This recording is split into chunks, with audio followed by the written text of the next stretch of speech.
راح تحسوا بالاجواء المشابهه تماما لدولنا العربيه، يعني حتى الفيمتو يا اخوان، فيمتو قد سعرها يا معلم؟ 60 ليرة.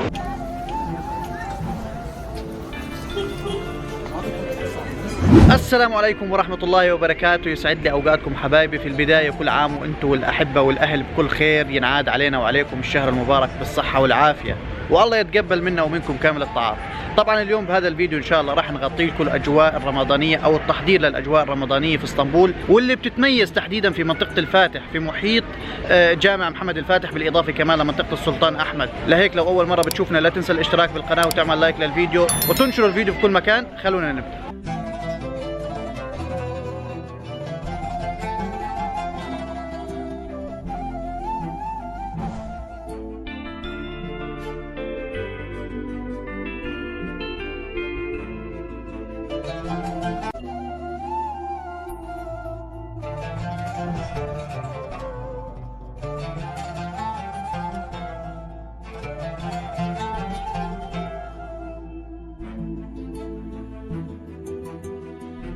للسنة الثالثة على التوالي بنغطي الأجواء الرمضانية في اسطنبول، تحديدا في منطقة الفاتح وما فيها من أجواء مشابهة للأجواء العربية أو الأجواء الموجودة في دولنا العربية. والحلو بالموضوع إنه كثير من الأتراك الموجودين في هذه المناطق تأثروا بعاداتنا العربية وصاروا تقريبا نفس العادات، وهذا الإشي راح تلاحظوه خلال زيارتكم لمنطقة الفاتح خلال أيام رمضان المبارك. فهذا الإشي حلو كتير، راح تحسوا بالأجواء المشابهة تماما لدولنا العربية. هذا الكلام للناس المقيمة أو الناس اللي بتزور اسطنبول خلال شهر رمضان. وأول سنة صورت فيها الأجواء الرمضانية في اسطنبول كانت أجواء رائعة جدا، بوجود موائد الرحمن في كل مساجد اسطنبول تقريبا، واللي بتعملها بلدية اسطنبول كل سنة. ولكن بسبب موضوع كورونا خلال السنتين اللي فاتوا تقريبا ما كان في موائد رحمن نهائي، كان في اجواء حظر خلال شهر رمضان. ونفس الكلام بالنسبه للسنه هاي، طبعا ما في صلاه تراويح، يعني موائد رحمن ما في، حتى تزيين للمساجد خلال الفيديو راح تلاحظوا انه ما في تزيين مثل كل سنه. وكل شيء بدكم اياه من لوازم رمضان راح تلاقوه موجود في منطقه الفاتح او محيط جامع الفاتح. تفضل، اهلا وسهلا بويرن. يعني حتى الفيمتو يا اخوان، فيمتو قد سعرها يا معلم؟ 60 ليرة. 60 ليره الفيمتو، يعني على الريال يعني 30 ريال او 25 28. كل شيء موجود. اندومي كذا لغة كمان. ايه شو في كمان انواع؟ ايه تفضل، لافاشكي، بول، مرتديلا هنا. حلو حلو. هريسة مغربية تونسية. والله هريسة كمان مغربية تونسية. اوه دلع دلع. كسكس مغربي كمان، والله شيء فخر. هاي كيرة، هاي منطقة فرنسا، دير بالك. المتة سورية. حلو والله. زعتر. زعتر فلسطيني موجود. زعتر فلسطيني، زعتر حلبي. والله جميل ما شاء الله. يعني كل شيء تقريبا راح تلاقوه موجود في منطقة الفاتح، ما راح تتغلبوا. اجواء رمضانية بالكامل. هلا هلا هلا، كل شيء رمضان هنا.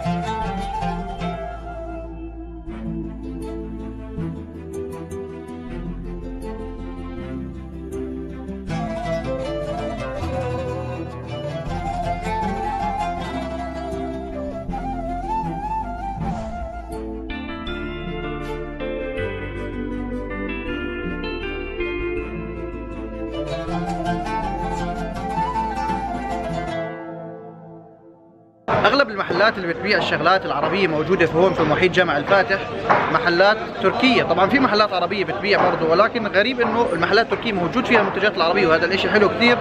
خلى الثقافات مشتركه يا اخوان، والاشي حلو. يعني الناس اللي بدها منتجات عربيه موجوده هون.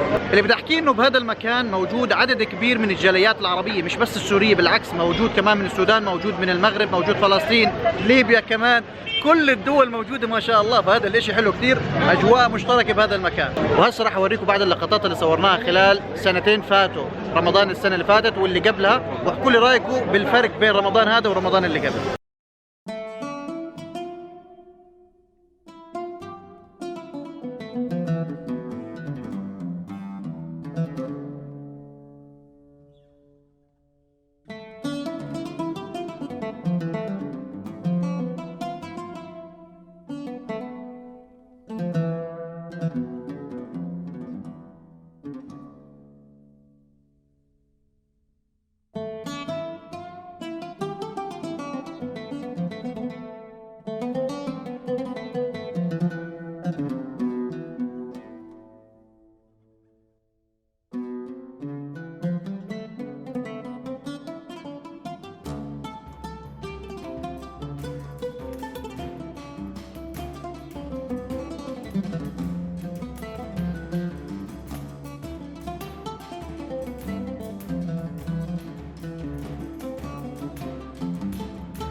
وطبعا هذا ميدان بايزيد اللي قبل سنتين صورنا فيه وكان تقريبا منعدم، ما في اي حركه، لكن اليوم الحركه السياحيه موجوده برضه، طبعا رغم ظروف كورونا اللي ما زالت طبعا مستمره ولو بشكل خفيف، الا انه في حركه سياحه حلوه في اسطنبول خلال الفتره هاي.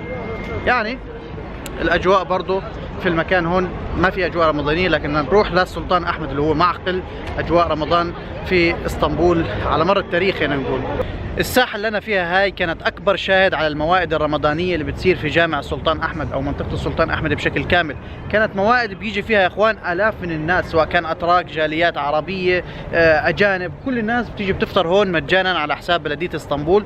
ولكن زي ما انتم شايفين السنه هاي نفس السنه اللي فاتت ما في اي موائد رمضانيه بهذا المكان، ولكن خلينا نقول اجواء سياحيه مش رمضانيه نهائي.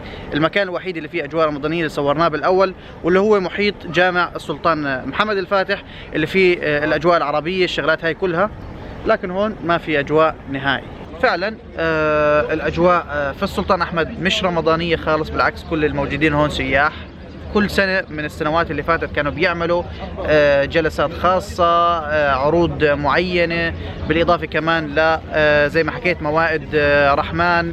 كثير من الناس كانت بتيجي هون بتفطر في ساحة السلطان أحمد، ولكن بسبب الحظر اللي راح يتم فرضه في رمضان ما راح يقدر اي انسان يجي ويفطر. وبتمنى الله يتقبل كامل طاعاتنا، هذا الاهم بغض النظر عن التزيين وموائد الرحمن والشغلات هذه كلها، الا انه هذا الشهر المهم فيه انه نقضي على اكمل وجه طاعات، ايمان، قران، صلاه تراويح، كل الشغلات هاي، وان شاء الله خير. يعني كمان زي ما انتم شايفين هذا ميدان الايا صوفيا، جامع الايا صوفيا ورانا، برضو الاجواء عاديه جدا. لا انا هرجع جامع الفاتح افضل، لانه هناك كانت الاجواء توب، رائعة وجميلة وعربية وتركية وكل شيء، يعني شيء من الأخير.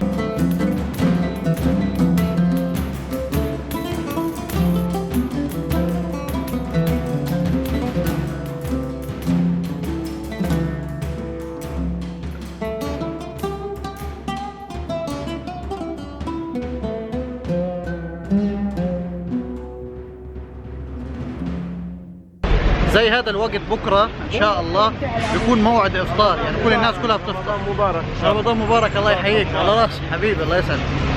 فبكره ان شاء الله زي هذا الوقت بنكون بنفطر ان شاء الله. طبعا مشان السؤال، هذا الفيديو تم تصويره قبل رمضان بيوم، اي يوم الاثنين، تمام؟ يعني بكره راح ينزل اول يوم في رمضان، ولكن تم تصويره قبل بيوم لنصور الاجواء والتحضيرات والشغلات هاي كلها. طبعا طيله شهر رمضان راح يكون في حظر على كثير شغلات، منها المطاعم ممنوع الجلوس في المطاعم، الكافيهات نفس الكلام راح تكون مغلقه، موائد الرحمن ما راح يكون في موائد رحمن، كمان التجمعات، الشغلات هذه كلها ما راح تكون موجوده لحتى تقل حالات كورونا. وان شاء الله خلال خلينا نقول اخر رمضان ممكن يرجعوا يفتحوا الوضع ثاني. هذا الشيء مش اكيد، انا بتوقع من عندي، لكن لنشوف شو بيصير من هون لاخر رمضان.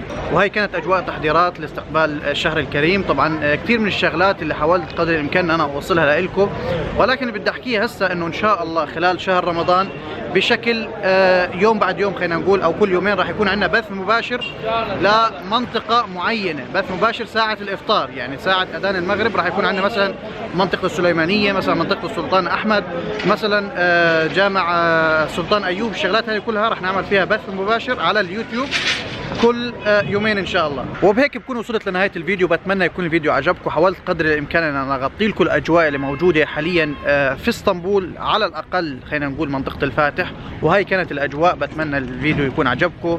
لو عجبكم لا تنسوا تعملوا لايك، تنشروا الفيديو في كل مكان، ولو مو مشترك اكيد تشترك بالقناه.